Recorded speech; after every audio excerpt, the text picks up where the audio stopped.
for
you know, it's unfortunate, but It you've also gives you given a them reality. you've given Yeah. them your support for over 30 years, and you give us your support for four, and suddenly While we sit in you're not voting opposition. anymore because Yeah. nothing has changed. I said, But do look, they understand? Do you think our electorate I understand think they might the have an responsibility? understanding of it, but I think also that is the point of frustration that you've seen these legacy parties bring people to.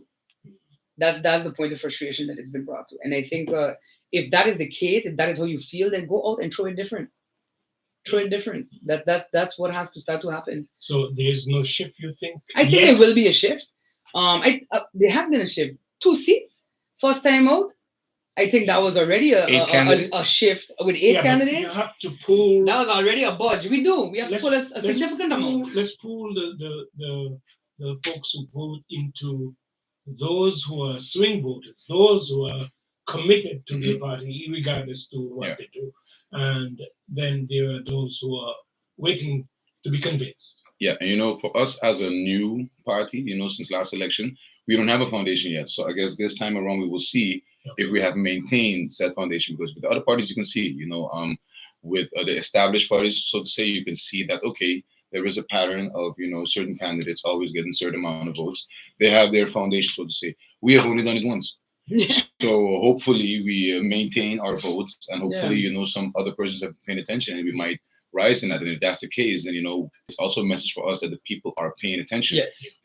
At least some, and you just have to grow. You just have to take the time and grow with the people, and you can't really rush that process. You should have to keep a straight line and just do it.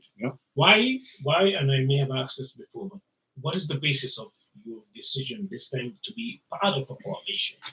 What are you bringing to the Seeing table? the experience over the last 4 years, seeing that it's sort of stuttered decision making, a lack of knowledge generally about geopolitical awareness in general, how things work on a regional and international level. And that's not to say that over the last, I would say, 8 months there hasn't been like a shift in an understanding of that, but that's 8 months too close to the end of term to realize things that you should have already known going into your positions. And I think that is what persons have to start looking at. It's a lot of times you look at leaders, but do we have leaders or do we have entertainers? You understand? There's a Yeah, Yeah. difference. There's a difference. Donald Trump is an entertainer, you not a know, leader. not a leader. And I see a lot of persons here emulating him when it comes to how they approach politics and Yeah. governance. And I have no pay. I believe that the people of St. Martin have no tolerance for Trump-like figures in their country. Any Definitely. any influence from, let's say, your father who was involved in politics before? Wait, wait, Because wait, wait, wait. Wendell, yeah, who's sitting next to me right now? Is MP Peterson right? can I ask Is a it question to okay? you? Sorry, my bad. Go ahead. Because I mean, some family have a legacy of people carrying on, Yeah, and I'm just asking if there was any influence from that side because people think that way, yeah, and yeah. they also think you're Dutch party too. I know people think that way. To address the issue of my father, I know people think that way, but my daddy's never been on a poster with me, and he's never gone to an interview with me or for me on my behalf. He's not sitting next to me right now. Talking He for me. hasn't made excuses for why I haven't appeared on the radio since one interview. He hasn't done any of that, so it's curious. And he's also never talked about the fact of passing on a parliamentary seat, which in fact does not belong to him. And The which in seat fact belongs is to a the people. disrespect to the Yeah. people, because you're just assuming that because you feel entitled to the seat. And let's not talk about your record, because that's another story. But to just assume that, oh, because this is your son or your daughter, that automatically entails that everybody would have to support them. But they also would have to represent, once they, or if they do get elected, they're going to have to sit in parliament. And guess what? You cannot sit next to them, Yeah. but they're going to have to be able to represent the people on the spot, read and pass these laws, and also be vocal about it. But yeah, like you said, you don't see our dads here, and I don't think that my dad will ever come to where they interview with me, and I don't think Marcel would do that either, No. because this is our party.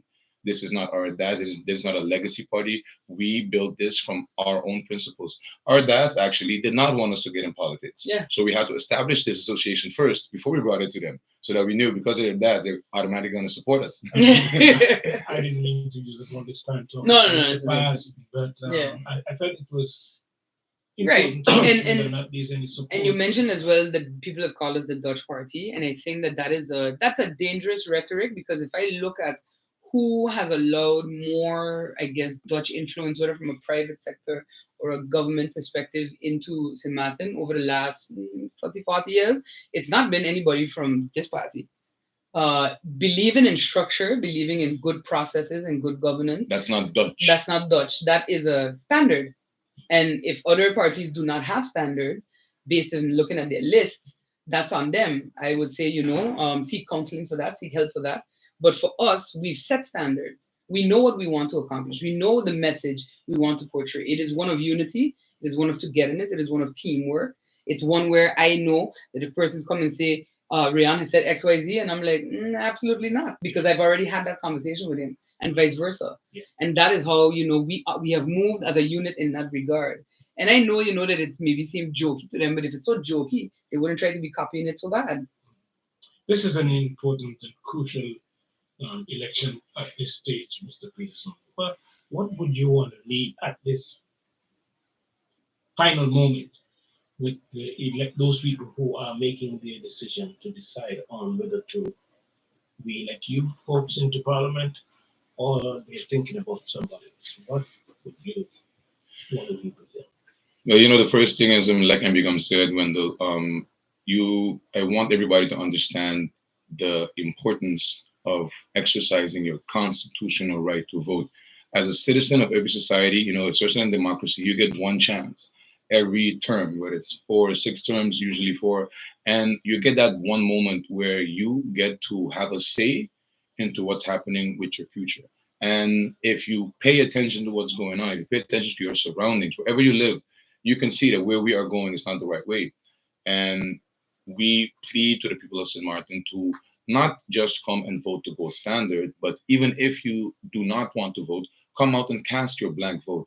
Let it be known that you still are not impressed, that you still are not happy, because that is what every political party should do. Try to be a proper representation of the people's wishes. And I think that message gets lost a lot in translation when it gets overshadowed by big parties and big motorcades, etc. But we are here to represent you in a representable manner. We are here to represent you internationally. There is a standard that we are here to set, because we cannot afford to have St. Maarten on the international stage looking like what we have our ministers looking like now, which are basically artists, like Melissa said, entertainers. And that is not the image that I want for St. Maarten. I want St. Maarten to be respected locally and internationally. Mm. MP, MP Gumbs, you colleague just mentioned one chance. Yeah. Out of the 4-year term to make the decision. Those persons who are not looking at this one chance, but that's the one opportunity to accept a handout in order to make that decision. Yeah. How do you speak to those? I would urge them, because it's funny, I know persons who have accepted a handout in exchange for a vote, and have then gone on to criticize the very people that gave them the handout. And to that, I would say, think for a moment the impact of what vote buying and unclear and non-transparent elections has done to us. Patrice, our number 4 candidate, makes a very good comparison in the sense of, you look at the Causeway Project. The Causeway Project budget inflated by about 4 point something million midway through the project. Not because of any natural disaster or anything like that. It just was. Later on, we realized, of course, that 4 point something million went kind of missing, and it was part of a larger overarching bribery and fraud case. We roll around now to court. As a result of that, by the way, extra fees were tacked on to containers coming into the harbor, which trickles down into cost of living, the affordability of groceries, other products, food, everything. All of that is a result of that. Look forward now to COVID. The food program, which was paid for by liquidity support, etc., from the Netherlands, was about $4 million. So you have a decision that was taken that had we better use that money, or had we better use whatever extras were gained from whatever fees had to be put in place to compensate for that theft, had we not stolen it, had the persons then done better with it and done better as people working for St. Martin, we might not have had to take those COVID loans. Everything has a repercussion, Wendell. Any decision will later have a consequence. It may be the next day, it may be 5 days, it may be 5 years. And as we see, what was done back then, what has been done in since 2010 to now, is having its impact now. And that's the reality. Persons need to look at the fact of have parties catered for who has come from elsewhere, grease their hands with some cash for a fast track building permit to build whatever tower, whatever where, or are they catering to persons who live, eat, breathe, sleep, and swim St. Martin every single day? Every day we drive on these roads. Hurricane Irma hit, we were the ones left here. Cruise ships came, and you had the then Prime Minister celebrating that cruise ships came to evacuate Americans. Nobody cared about that. Nobody cared about that. Nope. People cared about when is my roof going to get fixed? Where do I get food? When is GB coming back? When is GB coming back? That's what people cared about. So again, they may talk a talk, right? But they can't walk it or barely walk it. And that's the reality. That is what I want people to look at when they come and say, here's a little 200, 300, even 1,000, because I hear the going rate now is 1,500. I don't know. How much was that person walking around with in KB in that video? Oof. Looked like a lot. It looked like a lot to me. So that's what I want people to think about. How much are they going to screw you out of later on down the line? Because $500 could be done in 5 days. But they're going to be there for 4 years, and they're going to be collecting that salary, collecting these, garbage contracts, all of these tenders. If we don't actually get in and put these things in place, because then it gets hard. Then it gets hard for them to come out here and give promises. Yeah. And then you make it difficult for them, because then now the voters, they're woke. So, understanding that little $200-300, it might go nice up until the weekend, but after that, those guys are still going to collect that big salary every month for the next 4 years. So keep that in mind. Yeah. All right, your final word. Gotta let you go. Go out and vote, St. Martin. Like I said in my postulation day speech, I know everybody is tired, everybody is exhausted with how things have gone, but that is no reason to lay down the tools now, because they want you tired, they want you frustrated, because they don't want you to vote. They want you to stay home and be upset and be mad. But take that anger, get in your car, call one of us. We will pick you up if you need to be, and drop you to your voting station so you can cast your vote. And I hope, it's my sincerest wish, that you cast it on PFP on the gold standard. Well, happy to provide a final word for you to pitch to the electorate to be able to get the support that you need to be in office. Thank you, man. Thank you so much for Thank having you. us. And MP Gumbs for sharing. Thank you very much. All right, this is an extended version of Viewpoint.